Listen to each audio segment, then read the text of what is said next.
Hello प्यारे दोस्तों, स्वागत है आप सबका। इस वीडियो में हम राजस्थान में अपवाह तंत्र के बारे में, राजस्थान की प्रमुख नदियों के बारे में जो महत्वपूर्ण 40 प्रश्न हैं उन पर चर्चा करेंगे। शुरुआत करते हैं। 40 प्रश्न हैं, उनमें से जो ज़्यादातर अपने नोट्स में से ही हैं। कुछ क्वेश्चन ऐसे हैं जिनकी व्याख्या की आवश्यकता पड़ेगी, तो शुरुआत करते हैं। जैसे सबसे पहला जो प्रश्न है अपना वह है, चंबल की निम्न सहायक नदियों में कौन सी नदी बाएं किनारे पर नहीं मिलती है। मतलब एक नदी ऐसी है जो दाएं किनारे से मिलती है। तो पार्वती नदी के बारे में आपने याद कर रखा है कि एक नदी जो सवाईमाधोपुर में बहती है और वो जो दाएं किनारे से मिलती है। बाकी बनास, बामनी और मेज है, ये बाएं किनारे पर मिलती हैं। तो इसका पहले प्रश्न का उत्तर हो गया ऑप्शन नंबर 4। नेक्स्ट क्वेश्चन है, चंबल नदी पर, थोड़ा इसको जूम कर लेते हैं, ठीक रहेगा आपके लिए।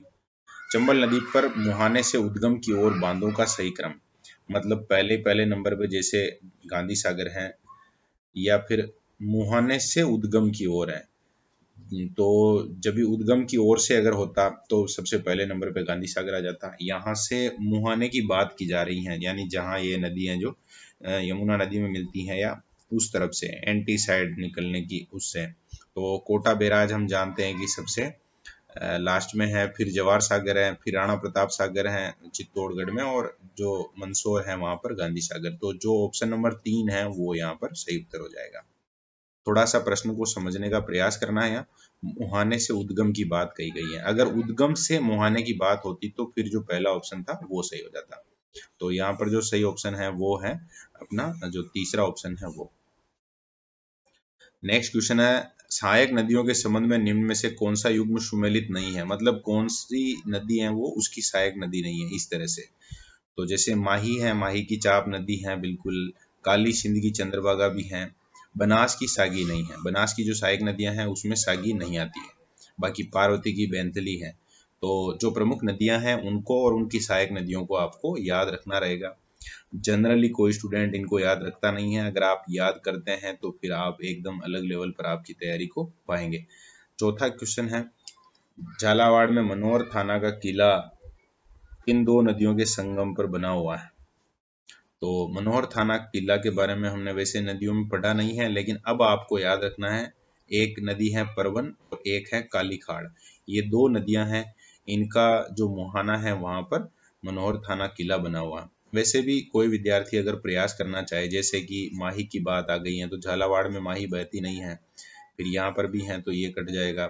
फिर बनास झालावाड़ में नहीं जाती है, तो रूल ऑफ रिजेक्शन लगाकर भी आप ये कर सकते थे। वैसे जो चौथा ऑप्शन है वो इसमें सही है। पांचवा क्वेश्चन है, राज्य में बहने वाली वह नदी जो राजस्थान और मध्य प्रदेश के मध्य लगभग 252 किलोमीटर की सीमा रेखा बनाती है। तो इतनी बड़ी लंबी नदी की बात की जा रही है, मतलब वो निश्चित रूप से चंबल नदी की बात ही है। नेक्स्ट है, गागरोन यानी कि झालावाड़ का जो दुर्ग है, जल दुर्ग है, वो किन नदियों के संगम पर है। तो ये तो आपने बहुत अच्छे से याद कर रखा होगा।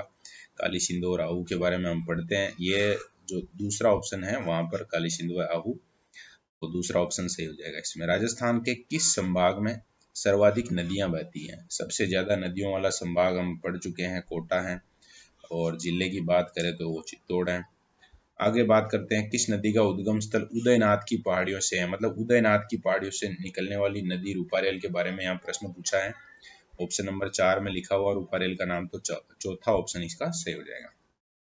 नेक्स्ट 9वां क्वेश्चन है, कौन सी नदी अंतः प्रवाही नदी नहीं है, अंतः प्रवाही के अंतर्गत शामिल नहीं की जाती है। तो कोई समस्या वाली बात नहीं है। जैसे कांतली हम जानते हैं कि ये सीकर और झुंझुनू में वहां पर बहती हैं। काकनी है वो मसूरदी भी कहलाती हैं। कोटरी बुद्ध झील में गिर जाती है, जैसलमेर की है। साबी के बारे में हम जानते हैं कि ये जो अंतः प्रवाही है, तो सूपड़ी बच गई है।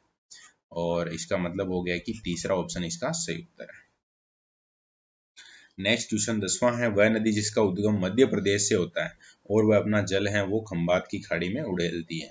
मतलब एमपी से होते हुए थोड़ा बहुत उसका कनेक्शन है, वो राजस्थान से भी है, और फिर खंबात की खाड़ी में गिरती है। तो माही नदी के बारे में यहाँ बात की जा रही है।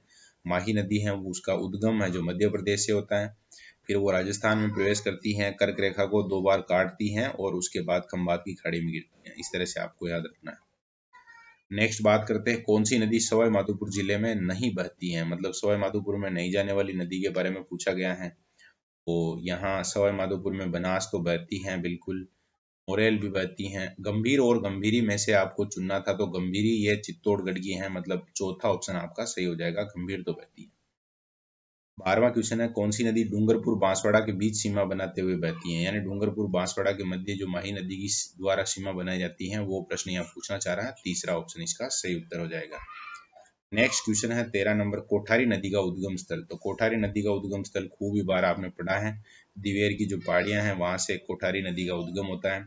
और गोगुंदा, बिजराल, बेराट की पहाड़ियां, ये सब पहाड़ियां हैं, यहाँ से कोई ना कोई नदी निकलती है। तो आपको इस तरह से जो नदियों का उद्गम स्थल है उससे रिलेटेड क्वेश्चन है जो एग्जाम में देखने को मिल सकता है, आपको सब जो याद रखने हैं। आगे नेक्स्ट 14 नंबर वाले क्वेश्चन की बात करते हैं, और इसमें है राजस्थान में नदियों के त्रिवेणी संगम वाले जिले कौन कौन से हैं, मतलब कौन कौन से जिलों में त्रिवेणी संगम बनते हैं।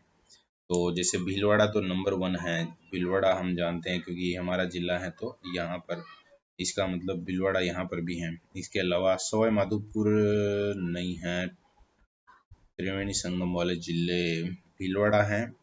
इसके अलावा टोंक है, देवधाम जोधपुर जानते हैं आप, और डूंगरपुर नवा टापरा जहाँ पर वो बेणेश्वर और वो यहाँ पहले ऑप्शन में दोनों हैं, लेकिन उदयपुर नहीं है। फिर यहाँ पर भी उदयपुर नहीं है, यहाँ करौली नहीं है, और इस कारण से जो दूसरा ऑप्शन है वो सही उत्तर हो जाएगा। बाकी यहाँ सवाई माधोपुर सही हो रहा था, भीलवाड़ा सही था, लेकिन उदयपुर गलत था। और ये है ये प्रश्न, मतलब जो ऑप्शन नंबर 2 है वो इसमें सही उत्तर हो जाएगा। नेक्स्ट हम बात करते हैं नदी और उसके किनारे पनपी प्राचीन सभ्यताओं को मिलान करना। तो ये तो बहुत सरल है, असंगत युग्म आपको ढूंढना, मतलब जो सही सही मिला हुआ नहीं है उसको ढूंढना है। तो आयड़ आहड़ सही है, कोठारी बागोर सही है, बनास की लूंड सही है, कांतली जोधपुरा नहीं है। कांतली नदी के किनारे तो गणेश्वर सभ्यता है, जोधपुरा नहीं है। जोधपुरा जयपुर में है, कांतली नदी जबकि सीकर झुंझुनू में बहती है। नेक्स्ट क्वेश्चन की बात करें तो राजस्थान की अंतः प्रवाह की सबसे बड़ी नदी, अंतः प्रवाह की सबसे बड़ी नदी है वो घग्गर है। बहुत अच्छे से आपने याद कर रखा होगा, इसमें जो ऑप्शन नंबर 2 है वो सही हो जाएगा 16वें में। 17वां क्वेश्चन है, निम्न में से कौन सी नदी साबरमती की सहायक नहीं है, पूछा गया है। तो साबरमती की वाक्कल तो है, हाथमती भी है, अनास नहीं है। तो इसका मतलब 17वें का जो तीसरा ऑप्शन है वो सही हो जाएगा। और तो माही नदी की है वैसे भी जानते हैं। आगे बात करते हैं, कौन सी नदी अपने उद्गम स्थल पर सागरमती के नाम से जानी जाती है, मतलब किस नदी को पहले सागरमती कहा जाता है और बाद में लूनी कहा जाता है। वैसे तो लूनी है यहाँ पर, जो तीसरा ऑप्शन है वो सही हो जाएगा। 19वां क्वेश्चन है, लूनी की सहायक नदियों में से कौन सी नदी अरावली की मुख्य पर्वतमाला से नहीं निकलती है, मतलब कि अलग दिशा से आती हैं। तो जब भी हम पढ़ते हैं उस समय भी एक तरीके से हमने ये याद रखा था कि जैसे लूनी है जो नागपाड़ से निकलकर इस तरह से जाती है, तो एक नदी ऐसी है जो उल्टी साइड से या पश्चिम से मिलती है या उसके दाईं तरफ से मिलती है, तो वो नदी है जोजड़ी। एक नदी है जो, ऐसे याद रखा था, तो तीसरा ऑप्शन सही हो जाएगा। नेक्स्ट 20वां क्वेश्चन है, कौन सा बांध बनास नदी पर नहीं है, मतलब बनास का बांध नहीं है इसकी बात की जा रही है। तो यहाँ तो आराम से आप जो नारायण सागर लिखा हुआ है वो तो क्योंकि अजमेर में है और इसका इससे कोई संबंध नहीं है, खारी नदी का है। बाकी नंदसमंद, इसरदा और बिशलपुर है। बांकली बांध जालोर में किस नदी पर बनाया गया है, ये भी अपने नोट्स में से ही आपने देखा होगा प्रश्न, सूगड़ी नदी पर बना हुआ है, बांकली बिथान के नाम से भी जानते हैं इसको। नेक्स्ट है 22वां क्वेश्चन, सुमेलित करना है नदी किनारे बसे नगर और नदी का नाम। तो जैसे कोटा है, तो कोटा के नदी है वो चंबल है, बहुत अच्छे से जानते हैं आप। तो इसका मतलब ए और 2 का कनेक्शन आपको देखना, मतलब क और 2 का कनेक्शन। तो क और 2 का कनेक्शन है, जो कनेक्शन का मतलब ऐसे समझना है कि उसके सामने या उसकी सीध में वो होना चाहिए। ऑप्शन में जब हम देखते हैं तो 2 ऑप्शन ऐसे हैं जो सही हो सकते हैं, यानी कि पहला ऑप्शन कभी भी इसका सही उत्तर नहीं होगा, दूसरा भी नहीं होगा। अब जैसे और जितने हैं, जैसे बालोतरा है, तो बालोतरा हम जानते हैं कि ये लूनी नदी के लूनी में, मतलब लूनी नदी में बहुत सी बार ज्यादा बारिश होती है तो बालोतरा में बाढ़ आती है, ऐसा आपने कहीं पढ़ रखा होगा। तो फिर यहाँ पर भी दोनों तीन सेम हो गए हैं, इसका मतलब जो आगे 2 ऑप्शन है वो देखते हैं। सुमेरपुर है वो जवाई के साथ आ जाएगा, यानी ग के साथ 1 होना चाहिए, तो ग के साथ 1 है जो लास्ट ऑप्शन में है, और इस तरह से अपना जो लास्ट ऑप्शन है वो इसका सही उत्तर हो जाएगा। और घ से घड़ी वाले में 4 सही है, मतलब आशीन है वो खारी नदी के पास बसा हुआ है। चलो नेक्स्ट 23वें क्वेश्चन की बात करते हैं, कांठल की गंगा किसे कहते हैं? तो कांठल की गंगा तो बहुत अच्छे से याद है, 4-5 नाम है खूब सारे, आदिवासियों की गंगा, कांठल की गंगा, तो वो सब माही के नाम है। कांठल का मतलब प्रतापगढ़ है। बनास नदी का उपनाम नहीं है, कामधेनु तो बनास नदी का नहीं है भाई, कामधेनु चंबल का है। बाकी वनासा, वर्णासा, वशिष्ठी ये है जो है, पहला ऑप्शन इसमें सही हो जाएगा। और नेक्स्ट क्वेश्चन की बात करते हैं हम, 25वां क्वेश्चन है अपना, कोसुंडा बांध किस नदी पर बना हुआ है? गणेश नदी पर जो कोसुंडी बांध है उसके बारे में प्रश्न पूछा गया है, तो इसमें जो सही उत्तर हो जाएगा वो दूसरा ऑप्शन हो जाएगा। नेक्स्ट 26वां क्वेश्चन है, जोजड़ी किस जिले की मुख्य नदी है? मतलब जोजड़ी है जो किस जिले में पड़ती है? तो जोजड़ी हम जानते हैं कि जोधपुर की तरफ से निकल के आती है, तो पहला ही ऑप्शन इसमें सही हो जाएगा। और किसकी सहायक नदी है ऐसा पूछ लिया जाए तो हम जानते हैं कि लूनी की सहायक नदी है। नेक्स्ट 27वां क्वेश्चन है, राजस्थान में अफवाह तंत्र कितने प्रकार का है? तो राजस्थान के अफवाह तंत्र के बारे में हम जानते हैं कि राजस्थान का अफवाह तंत्र है वो 3 प्रकार का है, जैसे बंगाल की खाड़ी वाला है, अरब सागर वाला है, और इसके अलावा अंतर प्रवाही भी है, तो 3 प्रकार इसके होते हैं राजस्थान में। 28वां क्वेश्चन है, जवाई बांध में पानी की आवक बढ़ाने हेतु उदयपुर जिले में निर्मित बांध का नाम क्या है? तो सेई बांध, सेई परियोजना के बारे में हमने पढ़ा था, वही प्रश्न है यहाँ पर, तो दूसरा ऑप्शन इसका सही उत्तर हो जाएगा। 29वां प्रश्न है, राजस्थान के 2 जिले जहाँ कोई नदी नहीं है, तो ये बीकानेर चूरू का प्रश्न है, ये थली जो एरिया है वो, तीसरा ऑप्शन इसमें सही हो जाएगा। 30वां क्वेश्चन है, उदयपुर के दक्षिण पश्चिमी भाग का प्रवाहित पानी किस नदी के सहारे अरब सागर में जाकर गिरता है? तो ये साबरमती की बात की जा रही है, दक्षिण पश्चिमी भाग की बात है तो साबरमती नदी इसमें सही हो जाएगा। नेक्स्ट है, गग्गर नदी कहाँ से निकलती है? गग्गर नदी के उद्गम स्थल के बारे में पूछा गया है, शिवालिक पहाड़ियां आपने खूब अच्छे से पढ़ रखा है, पहला ही ऑप्शन है जो इसका सही उत्तर हो जाएगा। नेक्स्ट है, कौन सी नदी साबरमती की सहायक नहीं है? साबरमती नदी की सहायक नहीं है पूछा गया है, तो साबरमती में देखिए सेई है, हरनाव और वाक्कल है, हरण नहीं है। नेक्स्ट है, कौन सी नदी का उद्गम भीलवाड़ा से नहीं है? मतलब भीलवाड़ा जिले में कौन सी नदी नहीं निकलती है? तो खारी नदी नहीं निकलती है, बाकी कुराल, मेनाल और मेच। अब कुछ को लग रहा होगा कि यार ये भीलवाड़ा से है, तो भीलवाड़ा का जो ऊपर माल क्षेत्र है वहां से निकलती है ये तीनों नदियां। हाँ, नेक्स्ट है, रामेश्वर घाट त्रिवेणी संगम कहाँ पर स्थित है? तो यहाँ कुछ को लग रहा होगा कि फिर ये खारी कहाँ से निकलती है, तो ये तो जानते हैं सब, बिजराल की जो पहाड़ियां हैं वहां से निकलती है, राजसमंद में एक क्षेत्र है। रामेश्वर घाट त्रिवेणी संगम कहाँ स्थित है? रामेश्वर घाट है जो सवाई माधोपुर में है, तो इसका जो तीसरा ऑप्शन है वो सही उत्तर हो जाएगा। नेक्स्ट है, बनास नदी किस जिले में सर्पाकार आकृति धारण करती है? थोड़ा सा अलग प्रश्न है, लेकिन अब याद रखना आप लोग, तीसरा ऑप्शन इसमें सही उत्तर है, टोंक में ये थोड़ा सा सर्पाकार घूमते हुए जाती है आगे। इस नदी का विस्तार बहावलपुर पाकिस्तान में हकरा नामक, तो गग्गर नदी के बारे में बात कर रहे हैं यहाँ पर, इसको हकरा भी कहा जाता है। नेक्स्ट क्वेश्चन है, भैंसरोडगढ़ चित्तौड़गढ़ में बामनी नदी के मिलने के बाद कौन सी नदी चूलिया प्रपात बनाती है?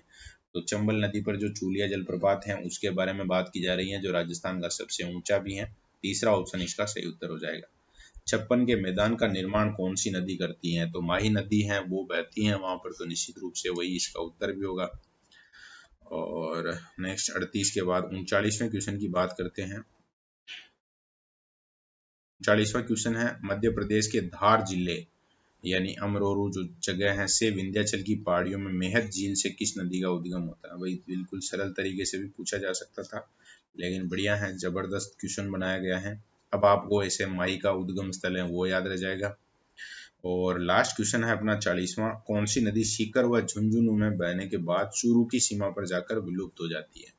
तो एकदम से आराम से इसका जवाब दे सकते हैं, कांदली नदी। आज मैं उम्मीद करता हूँ कि थोड़ा सा जो स्कोर है वो सबका थोड़ा ज़्यादा रहा होगा, मुझे लग रहा है कि अपेक्षाकृत जो पेपर है वो काफ़ी सरल था, और एक दो प्रश्न जरूर गलत हुए होंगे जो सहायक नदियों से रिलेटेड हैं, क्योंकि नॉर्मली हम उसको याद करने का प्रयास नहीं करते हैं, तो याद करने का प्रयास करना है। और आज एक थोड़ा स्पेशल है कि कमेंट बॉक्स में ही लिख देना अपना स्कोर कि मेरे इतने क्वेश्चन सही हुए हैं, 40 में से जितने सही हुए हैं ओब्लिक करके और लिख देना है, और लगभग 30 प्लस क्वेश्चन है जो लगभग सबके सही होने वाले हैं, क्योंकि सरल टॉपिक था, कम क्वेश्चन भी हैं, तो निश्चित रूप से आराम से आपने ये लिया होगा पेपर भी इजी में। और कि कोई क्वेश्चन अगर नहीं आता है समझ में या कहीं आंसर की में थोड़ा हो सकता है कि कोई समस्या हो तो भी कमेंट कर सकते हैं। ओके, धन्यवाद।